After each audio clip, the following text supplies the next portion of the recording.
शारदा नदी सफाई की 22 करोड़ की नाकाम परियोजना का खामियाजा, बाढ़ का कहर शुरू हुआ।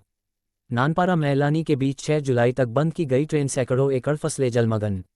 लखीमपुर खीरी उत्तर प्रदेश, पलियाकला संपूर्णा नगर खीरी। शारदा नदी की तबाही से निपटने के लिए सफाई और चिलाइजेशन के लिए 22 करोड़ रुपए की परियोजना पर समय रहते काम शुरू नहीं किया गया। कार्य की शुरुआत होने पर सूबे के मुख्यमंत्री भी आ गए और बड़ी बड़ी घोषणाएं कर गए, लेकिन नतीजा शून्य ही निकला। इसका परिणाम ये निकला, बीते दिनों बनबसा बैराज से और पड़ोसी देश नेपाल के जिला कंचनपुर के शुक्लाफाटा सेंचुरी से सटे शारदा नदी में नेपाल की पहाड़ियों पर हो रही बरसात का पानी भरी मात्रा में छोड़ देने के कारण शारदा उफान मार गई, जिससे पलियाकला एवं आसपास के क्षेत्र में अत्यधिक जल जमाव हो गया है, जिसके फलस्वरूप भीरा पलिया रेलवे ट्रैक को जलभराव व पानी के रिसाव से संभावित क्षति से बचाने के लिए रेलवे विभाग द्वारा ट्रैक अनुरक्षण एवं सुरक्षा कार्य प्रारंभ कर दिया गया है। सुरक्षा के दृष्टिगत आज उक्त खंड पर नियंत्रित गति से ट्रेनों का संचालन किया गया। पलिया भीरा के मध्य रेल खंड के किमी 239/1 पर पानी द्वारा कटाव को रोकने के लिए बोल्डर और सिंडर डाले जा रहे हैं।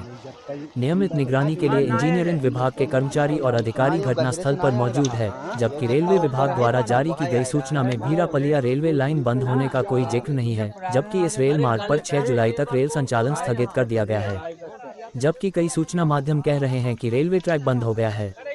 इससे लोगों में भ्रम फैल गया है। उल्लेखनीय है कि बीते एक दशक से शारदा नदी में आने वाली बाढ़ पूरा तराई इलाका बर्बाद होकर तबाही की कगार पर खड़ा कर देती है। इस मध्य अवैध बालू खनन का कारोबार भी खूब धड़ल्ले से चला, जिससे बीते साल प्रकृति संग छेड़छाड़ के चलते शारदा नदी में आई मानव जनित बाढ़ की चपेट में आई रेल लाइन ग्राम अत्रिया के पास जमींदोज हो गई थी। साथ ही सामने नेशनल हाईवे भी कट गया था, जिससे ट्रेन बंद रही और रोड बंद होने से पलिया नगर सहित आसपास का ग्रामीण इलाका 3 टापू बना रहा। जबकि फसलों की बर्बादी से किसान कंगाल हुए ही साथ में जमीन भूकटान की चपेट में आने से सैकड़ों जमींदार किसान भूमिहीन होकर पलायन करने को विवश हो गए। बाढ़ की विकट समस्या के समाधान के लिए नदी की सफाई संचिलाइजेशन के लिए 22 करोड़ रुपए से ऊपर की परियोजना की घोषणा की गई। इसके लिए शारदा नदी तक सूबे के मुख्यमंत्री योगी आदित्यनाथ भी आए और तमाम घोषणाएं कर दी, जैसे कि इलाका वासियों को नदी की बाढ़ से छुटकारा मिल गया हो, लेकिन भ्रष्टाचार ने 22 करोड़ की परियोजना को निगल लिया। इसका स्पष्ट परिणाम ये निकला कि पहाड़ों पर हुई वर्षा के बाद बनबसा डैम से जैसे ही शारदा नदी में पानी रिलीज किया गया, नदी उफान मारकर सबसे पहले भ्रष्टाचार की भेंट चढ़ी। 22 करोड़ की शारदा चैनलाइजेशन परियोजना की नाकामी पर तीखी प्रतिक्रिया व्यक्त करते हुए समाजवादी पार्टी के वरिष्ठ नेता धनंजय उपाध्याय ने कहा कि यह पूरी तरह से सरकार की लापरवाही और असफलता का परिणाम है और संगठित भ्रष्टाचार का प्रतीक है। अगर समय रहते ईमानदारी से परियोजना पर कार्य किया जाता तो शायद जनता को ये दिन नहीं देखना पड़ता और सरकारी खजाने की लूट नहीं होती।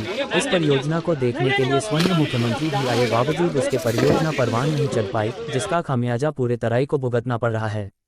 उन्होंने कहा कि तराई में वर्षा की शुरुआत में ही यह हाल है, अभी तो पूरी बरसात का सीजन बाकी है, तो अंदाजा लगाया जा सकता है कि आगे परिस्थितियां और भी गंभीर हो सकती है।